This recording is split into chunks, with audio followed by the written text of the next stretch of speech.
Hey guys, welcome to the live Tuesday Night Live with Kim Howerton. That's me. And I'm running around like a chicken with my head cut off today, just the way life goes sometimes. So I'm here. I am here. But I will have to leave a little bit early from the live. So if you have questions, ask them soon so that I can get a chance to get them properly answered. I have plans tonight and I realized I cut time a little close. That is something that I normally seem to do. So it's just the way life goes with me for no particular good reason. I have currently a tickle in my throat. Excuse me. I currently have some spaghetti squash in the oven. Hopefully that won't burn while we're chatting with each other.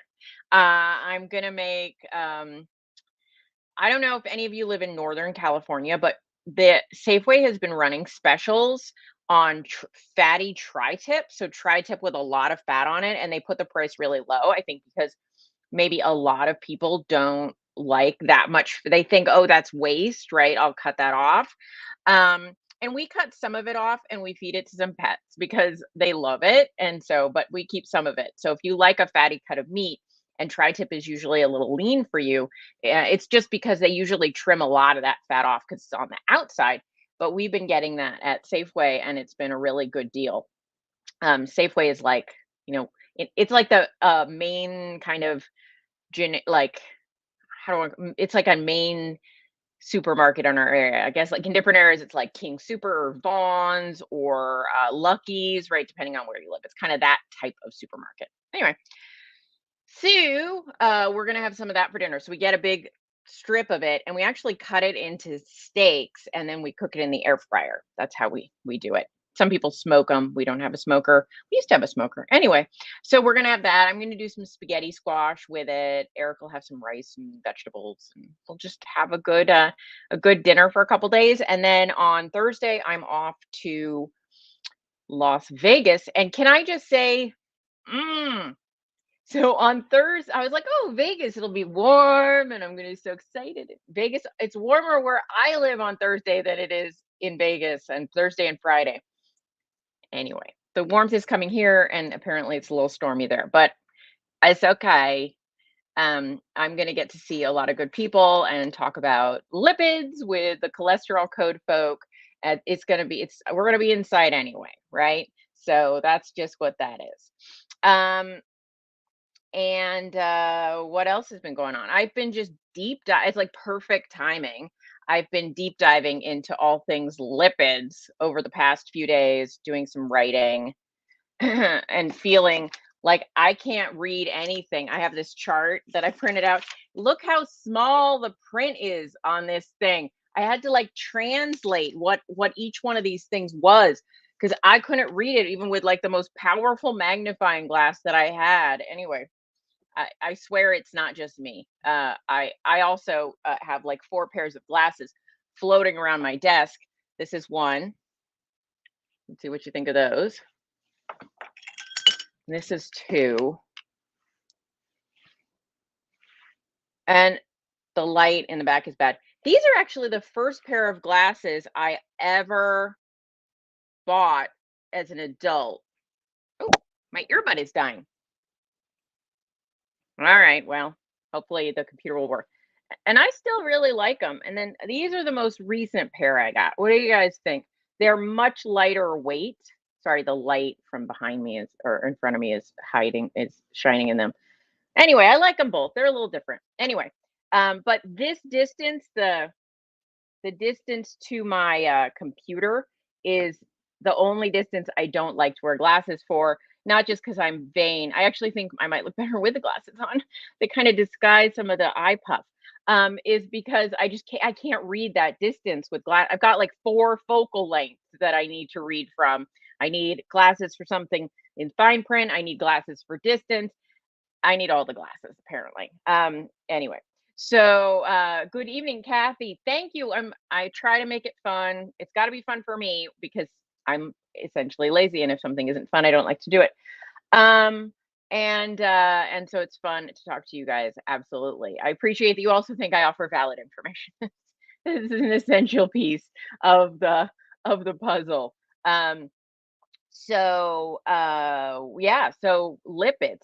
It's been, I have to say, I'm going to tell you guys something. So we're going to see, many people, we're going to see Dave Feldman, right? In Las Vegas for his conference. And I have to say that, like, for the first several times someone explained cholesterol to me, I found it baffling.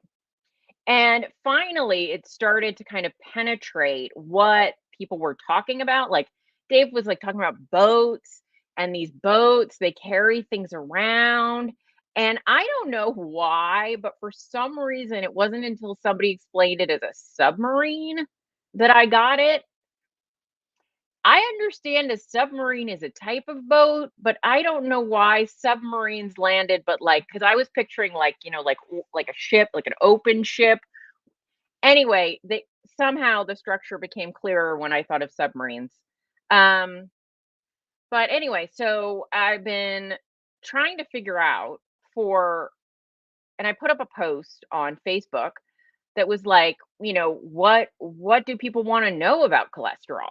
Like, what do you actually want to know? Because it can be a little overwhelming and confusing sometimes.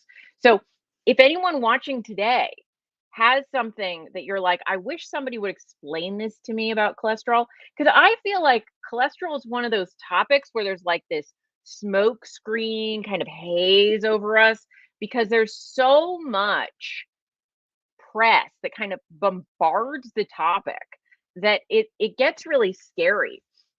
I mean, I have clients who have very high cholesterol, and I can feel their fear because on the one hand they're like, well, there seems to be some good data that it isn't just about how high my LDL is that's going to cause me to drop over dead of a heart attack. But if you pay any attention to any news that it comes out ever, that's kind of what they say. And so it feels very confusing to try and understand what it means, and it makes it more confusing, I think, because there's so much like fear and emotionality in it. Because nobody wants to die. I mean, we're all gonna die. It's gonna happen to all of us. There's yet to be a proven alternative. One day, right? But it gets scary when you think something's gonna kill you prematurely. So I always like to make that differentiation. Like, honestly, I would like to die of heart disease when I'm 95 or more, right? Like, it's eventually that's probably your better option compared to many other kinds of things. But I don't want it to affect me until it kills me when I'm very, very old. And so, that is my plan. So I would be in that case, right? I would end up being one of the statistics of people that died of heart disease, right? Oh, I'm going to be real mad if I have heart disease earlier in this video is the proof. Anyway, um, it's my funny brain working on me. So like, yeah, so when I'm very, very old and I'm on my bed and in the mid, like one night when I'm like good and tired of it all, and it's ready to be over, then that's when I would like that to happen that night, and that's it. And it was my heart just said, "We're done. We're done now." Right? And but that I would then be added to the statistics of people that died from heart disease. Right? That's the way those statistics work. So I've been looking at like all the statistics and what really matters, and I think what we all care about is premature death. Right? What causes premature death from heart disease? Because again, I'm not putting an age on. I'm like 90. I don't know. I'll be done at 95 or whatever, 102. I don't know what the age is, but at some point in the future, I don't want to live to like 150. I just don't. That seems ridiculous, right? At some point, something's got to take you out. So, and by the time we're in approaching 90, yeah, I think what is it, 80 or 85. I think it's 80. In populations over 80, 90% of them have some amount of heart disease. It's inevitable if you live long enough, you're going to get heart disease. And what it's just heart disease is just like you got some stuff in your arteries. So, that's that. Anyway, so but premature. We don't want to die before we want to. We don't want to die prematurely. So, looking at like what really matters and what comes up in terms of, you know, the lean mass hyper responders have, and the people on ketogenic diets have really like thrown a huge monkey wrench in what people believed about cholesterol, right? And especially around like LDL and ApoB. And so it's a great topic to start to think about. And I am not a lean mass hyper-responder. I am neither lean nor a hyper-responder. I'm a, like, barely responder. I have no matter, like, that's where I'm like, on cholesterol, I kind of come from a place of what I would call cholesterol privilege, right? I have relatively proved of cholesterol numbers for a woman, no matter how I eat. If I eat when I have an old cholesterol test. Oh,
how do I sound now? Can you hear me now?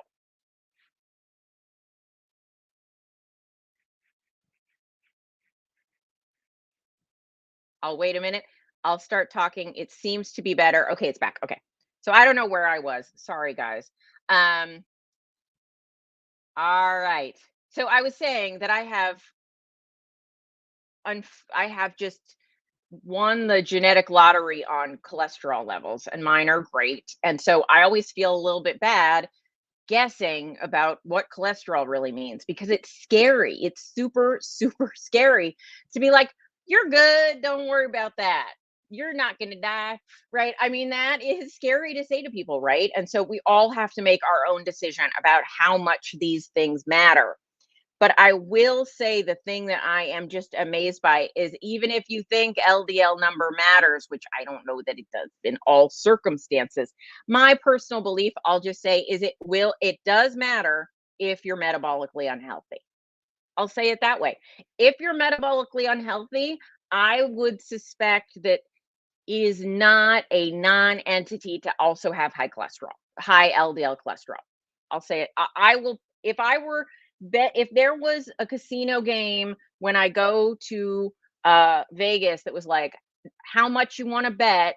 Do you want to place odds on LDL mattering in the circumstance of insulin resistance and a metabolically healthy person? I would say I think it might. I think it might matter. Whereas if we've got a person who is metabolically healthy and in great shape otherwise, I'm not sure it matters the same. I don't think it means the same thing because one of the things that the body does is it's contextual, right? So certain markers, certain blood markers mean one thing in one context and another thing in another context. And so if you're eating, and one thing that the lean mass hyperresponder studies has kind of shown is, for a lot of people, carbs lower their LDL.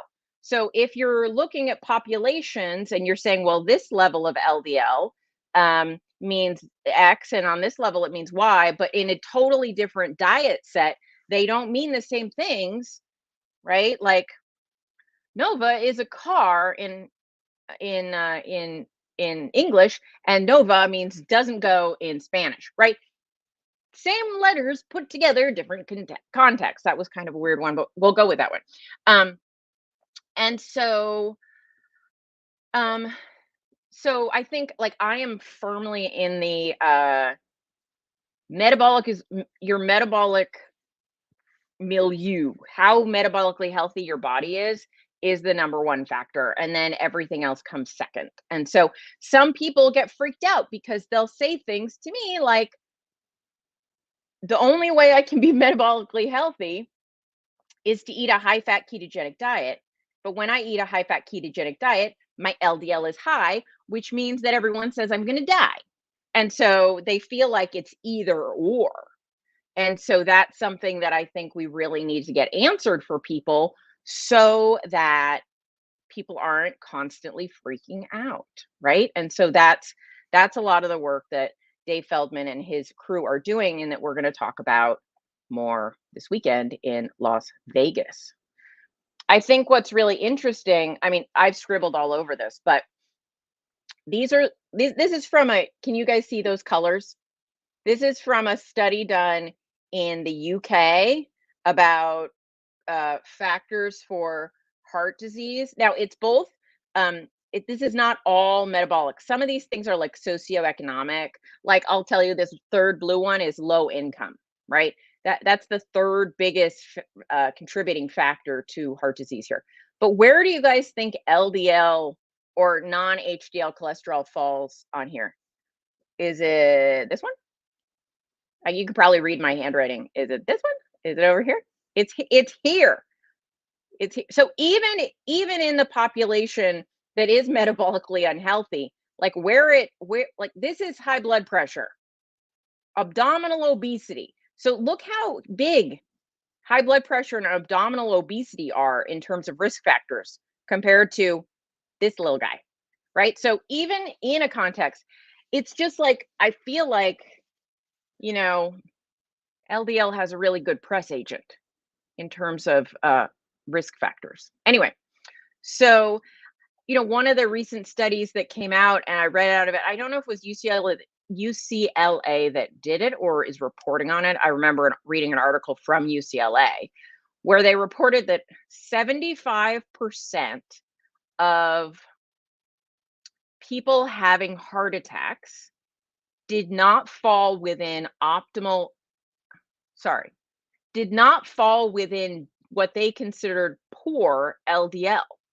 So that's like, being over 130. So to say that the other way, most people who had heart attacks had normal LDL. And of course, what did they say in response to that? Who can guess? Who can guess? Today it's a voice day. I don't know why I'm doing voices today. Who I think is, maybe the Oscars have inspired me. So what they said isn't, well, maybe LDL doesn't matter quite as much as we thought it did. No, instead they say we need to push those numbers lower. Clearly, these numbers are not low enough. And we recommend instead that we get people's markers down to 40 to 60 nanograms per deciliter. I think that's the right one. Which you cannot, it's only the very rare vegan who also has some type of polymorphism that makes them not make much cholesterol or take up a lot of cholesterol that could ever achieve those numbers without taking a lot of drugs, like high dose statins or PCSK9 inhibitors, right? And for me, that brings up some red flags.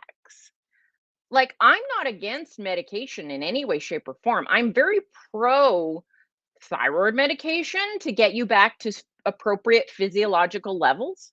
I'm very much for hormone replacement therapy to bring you up to physiological levels. What does that mean? Bring, if you have low amounts of these things, to take you up to what it would be normally in most people.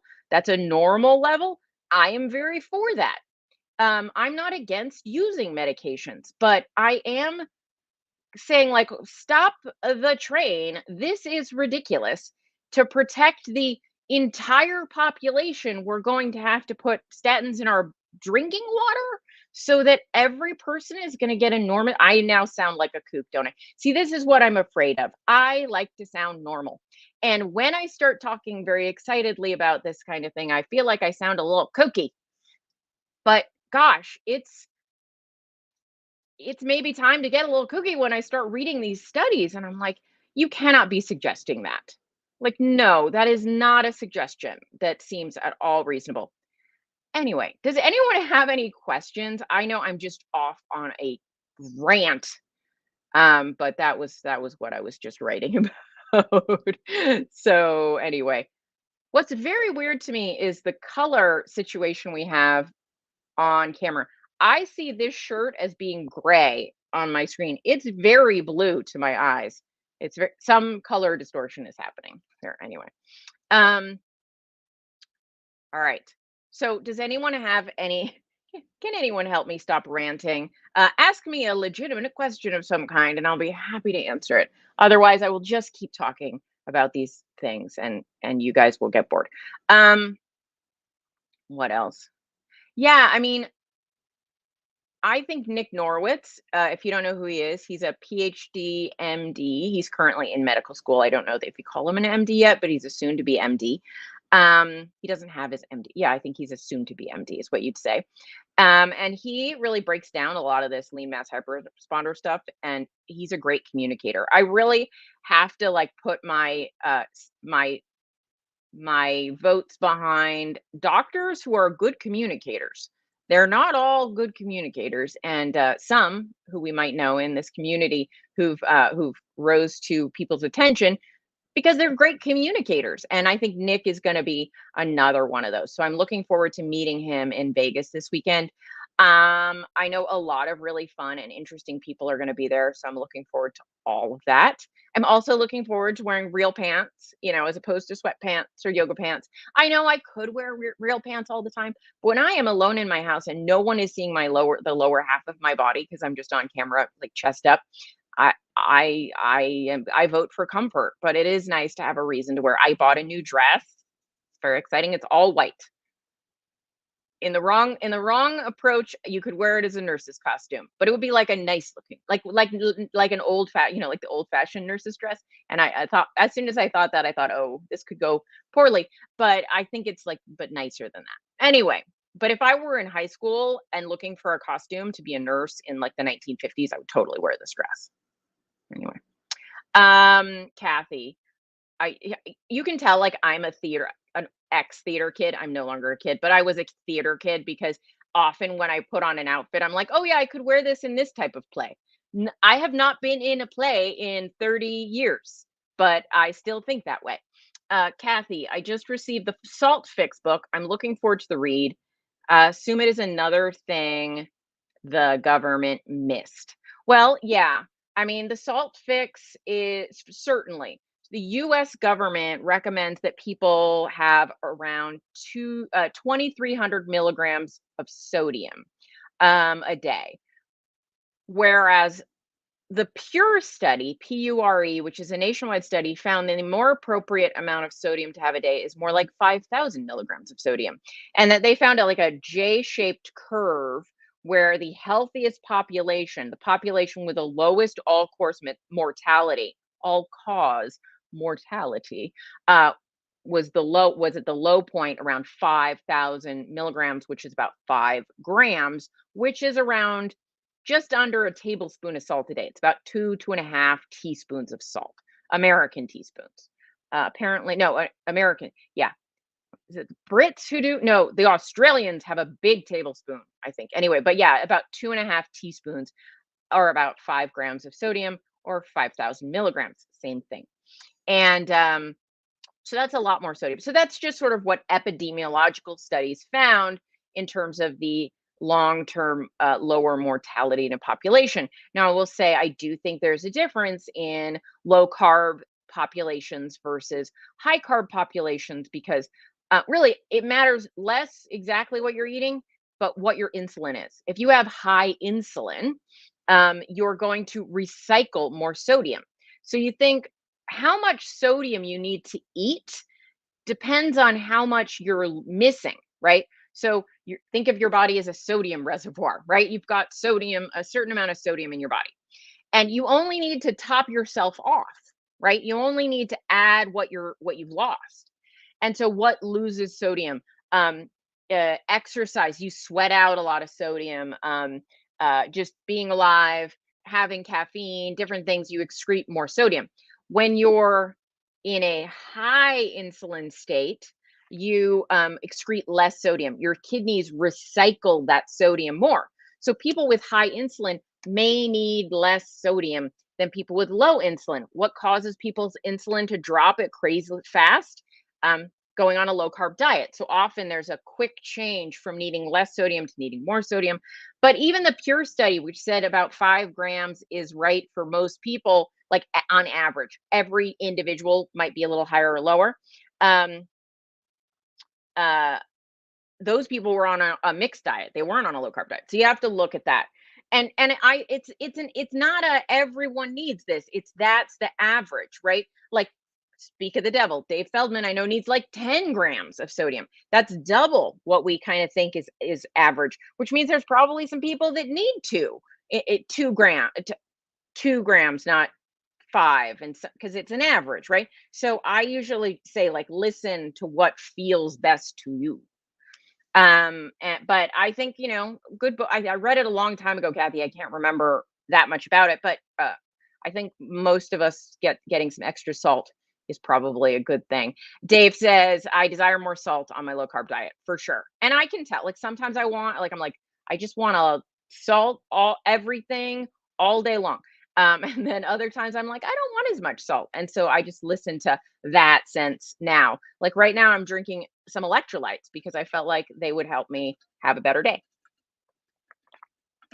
I like them in ice, like fruit flavored iced tea, the fruit flavored elements. Jack says all white is stylish. I think so, Jack, and I like it, and it feels summery, and I want it to be summery time. All right. What else? Well, I'm gonna wrap it up in a few minutes. So any other questions are welcome. I got the things to do today. So we're gonna work on that. Well, thank you guys so much for joining me today for this quick check-in, and I will be back with you next Tuesday, and I will be sharing insights from the conference. Dave asked, is the conference this weekend with Dave Feldman going to be online? Apparently not this year. They might bring that for next year.